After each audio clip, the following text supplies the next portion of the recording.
Perempuan itu bernama Nipolok. Sosok ini memiliki biografi mengejutkan dan mengesankan. Nipolok adalah penari legong dari desa Kelandis, Bali, mencatatkan diri sebagai perempuan dengan lakon-lakon.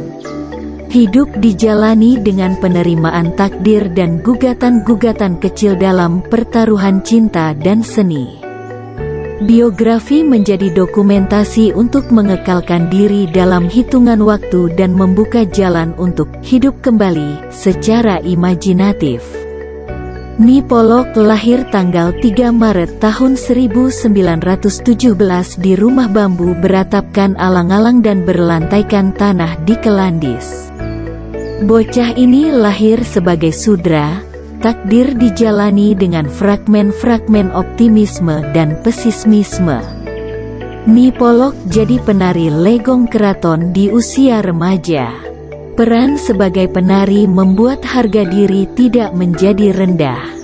Wajah cantik dan tarian jadi mekanisme pengenalan dan penghormatan orang terhadap Nipolok. Nipolok menuturkan, tahun 1932 adalah tahun yang mulai membuka kehidupanku. Kalaulah sebuah jalan, jalan itu mulai terentang untuk kususuri. Kalaulah sebuah hari, fajar mulai terbit untuk kunikmati. Kalaulah sekuntum kembang, kelopaknya mulai terbuka. Kalaulah seekor burung, sayapnya mulai mengepak. Lemayur adalah anak bungsu dari 2 bersaudara yang lahir di Ixelles, Brussels. Ayahnya Andrien Lemayur de Merpres, seorang pelukis, dan ibunya Louise de Bos. Lemayur muda belajar melukis dengan Ernest Blanc-Garin, tahun 1843 sampai tahun 1916 dan juga bersama ayahnya. Atas desakan ayahnya dia kuliah di Polytechnic College of the Université Libre de Bruxelles. Ia mengambil jurusan arsitektur dan teknik sipil. Setelah lulus, kekhawatiran keluarganya, Lemayur mulai lebih mengembangkan minatnya dalam melukis. Setelah melukis pemandangan Belgia selama lebih dari 1 dekade, ia menjabat sebagai seorang pelukis tentara selama Perang Dunia Pertama dan juga mengambil foto medan perang. Sesudah perang usai, Lemayur bepergian ke Prancis, Maroko, Tunisia, Madagaskar, India, dan Kamboja mencari cahaya dan keindahan yang dapat memicu inspirasinya untuk melukis. Karya Lemayur dari periode ini sudah menunjukkan kecenderungan ke arah orientalis dan materi pelajaran yang eksotis. Dikatakan bahwa Lemayur meniru Gauguin dalam pencariannya akan sebuah utopia pulau, tetapi alih-alih budaya Polinesia Prancis yang dianut pendahulunya membuatnya kecewa, ia malah menemukan Bali. Kekagumannya pada Bali dimulai saat ia berada di Tahiti dan menonton film di pulau ini. Tak lama kemudian ia memutuskan untuk pergi ke Bali untuk memuaskan rasa penasarannya. Dia datang ke Bali tahun 1932, kala usianya 52 tahun, mendarat di pelabuhan Buleleng, Singaraja. Setelah tinggal beberapa hari di Singaraja, ia melanjutkan perjalanannya menuju Denpasar, kemudian menyewa sebuah rumah dan menetap selama 4 bulan di Banjar Kelandis, Denpasar. Bali terbukti memiliki daya tarik yang luar biasa bagi Lemayur. Oleh karena itu pada tahun 1932 ia memutuskan untuk menetap di Bali. Di Banjar Kelandis, Lemayur bertemu dengan seorang gadis berumur 15 tahun penari legong yang sangat berbakat. Di pura itulah pertama kalinya Lemayur melihat Nipolok menari. Perempuan ini tampak menonjol dibanding penari lain karena tubuhnya langsing semampai, berwajah lonjong, dan punya lesung pipit. Penari legong yang bernama Ni Nyoman Polok itulah selanjutnya menjadi model karya-karya lukisannya. Sebagai model, apa tugas Polok?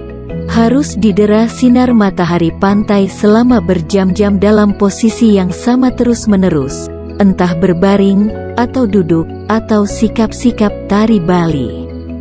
Kalau dalam satu lukisan terdapat beberapa orang perempuan, maka Polok sendirilah yang jadi para perempuan itu.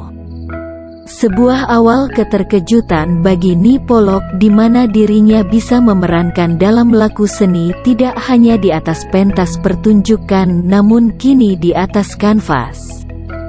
Ni Polok dalam perjumpaannya sangat tulus mengabdikan dirinya. Ia menjadi bagian penting eksplorasi yang mencitrakan karya-karya baru pelukis Belgia yang dikenalnya. Begitu pameran lukisannya di Singapura sukses di tahun 1933, hasilnya dia belikan tanah di Sanur, dan 3 tahun kemudian mulai dibangun rumah sederhana dari bambu, beratap alang-alang, menghadap laut. Sanur di masa itu adalah sawah dan kebun alang-alang yang berada dekat pantai. Tak ada rumah penduduk, pantai bagai milik pribadi bagi Le Mayur. Ni Polok dan Le Mayur bekerja dari pagi hingga petang. Di waktu istirahat, mereka sama-sama menggenggam ranting, duduk di pantai, dan mulailah Le Mayur mengenalkan huruf dan angka kepada Polok. Pada saat bersamaan, Polok juga belajar bahasa Prancis dan bahasa Inggris kepada Le Mayur sambil terus membiasakan diri bicara bahasa Indonesia. Le Mayur bicara dalam bahasa Prancis, Polok menyahut dalam bahasa Indonesia. Pesona kecantikan dan kemolekan Ni Polok kala itu benar-benar telah mencuri hati Le Mayur. Seiring karya-karya tentang dirinya satu persatu diselesaikan, maka api cinta keduanya kemudian juga tumbuh dan bersemi, bak bunga-bunga yang sedang mekar di Taman Sari. Setelah 3 tahun Polok jadi model lukisan, pada tahun 1935,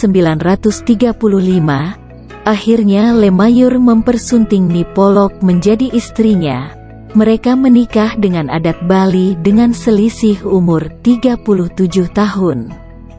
Takdir sudah menggiring hidup Ni Polok menemui peristiwa-peristiwa menakjubkan. Le Mayur mengajari Ni Polok membaca dan menulis, juga dilatih bicara dengan bahasa-bahasa asing.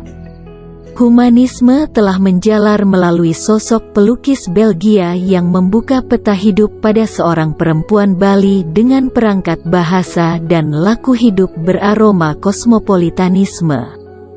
Penampilan diri bertelanjang dada saat ada di rumah dan menjalani peristiwa-peristiwa keseharian menjadi faktor penting kegandrungan Le Mayur pada Ni Polok. Pernikahan jadi takdir mengandung kontradiksi. Pertaruhan hidup untuk seni atau cinta jadi sumber untuk menggapai bahagia dan menanggung derita. Ni Polok mengalami hidup menggemaskan dan mengenaskan. Ni Polok sadar bahwa pernikahan adalah fragmen hidup dalam merasai suka dan duka. Le Mayur selalu mengatakan kredo hidup untuk seni. Kredo ini jadi hantaman mematikan bagi keinginan Ni Polok untuk memiliki keturunan. Ni Polok merasa mendapati dilema, mencintai suami atau memaklumkan diri untuk menimang anak. Akhirnya seni dan cinta menjadi kontradiksi. Le Mayur mengatakan, hidup manusia jadi berharga bukan hanya karena ia mempunyai anak. Manusia berharga karena ia berguna untuk sesamanya. Inikah humanisme? Membaca biografi Ni Polok seperti membaca bab-bab hidup menegangkan. Bocah perempuan sudra menjelma menjadi perempuan terhormat di kalangan seniman dan pejabat. Ni Polok sanggup membaca dunia dan hidup dengan pengajaran dari Le Mayur. Ketenaran itu mengandung tragedi. Ni Polok dengan lirih dan pedih mengatakan, memang aku mengerti. Tapi mengerti tidak sama dengan menerima, bukan? Apakah tubuh wanitaku ini hanya untuk seni? Tidak buat anak, makhluk kecil yang tercinta? Oh, Dewata, segala kemuliaan yang datang melingkari hidupku harus dibarengi dengan pengorbanan. Di antara segala kesenangan dan kemudahan dalam kehidupan perkawinannya, satu hal yang terus memberati hatinya, keinginan yang besar untuk punya anak. Namun berseberangan dengan keinginan suaminya. Alasan Le Mayur tertulis dalam buku Ni Polok, model dari desa Kelandisyang, ditulis Yati Mariati Wiharja, 1976. Kalau Polok mengandung, tubuhmu nanti jadi berubah dan jelek. Polok tidak bisa lagi menjadi model. Biarlah kita korbankan hidup kita seluruhnya buat seni. Sukses demi sukses diraih Le Mayur setiap pameran lukisan di Singapura. Uangnya digunakan untuk memperindah rumah. Tak lagi sesederhana dulu, sekarang punya pintu, jendela, lemari, bangku, meja kursi, dan tempat buku dari jati berukir khas Bali. Mengerjakannya dicicil. Untuk sebuah meja tamu berbentuk persegi 8 dengan 8 buah kursi, makan waktu 6 bulan. Tak heran jika butuh waktu hingga 20 tahun bagi ahli ukirnya, Ida Bagus Mademas, untuk merampungkan seluruh rumah berikut patung-patung togok yang menghiasi rumah dan halaman. Sebuah catatan, lukisan-lukisan Le Mayur dengan figur Ni Polok sebagai model untuk pertama kalinya pada tahun 1933 dipamerkan di Singapura.